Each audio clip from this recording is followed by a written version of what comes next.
ano ko.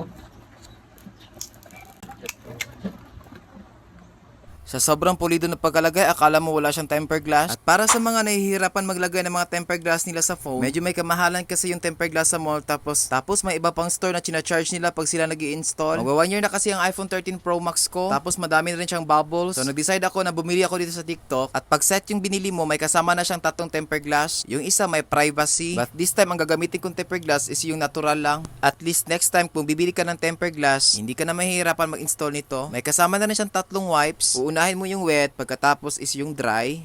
Make it sure guys na sobrang linis talaga. So sinama ko na rin yung lens ng phone ko. Pag hindi kasi masyadong malinis, may tendency kasi na siya yung dahilan bakit nagbabubble siya. At buti na lang, may kasama pa lang itong pang tanggal lang dust. Yung sticker talaga. At ang nagustuhan ko talaga dito, kahit ikaw lang mag-isa, kayang-kaya mo to i-install. At para mas sure talaga na malinis guys, isa labas kayo. Mas kita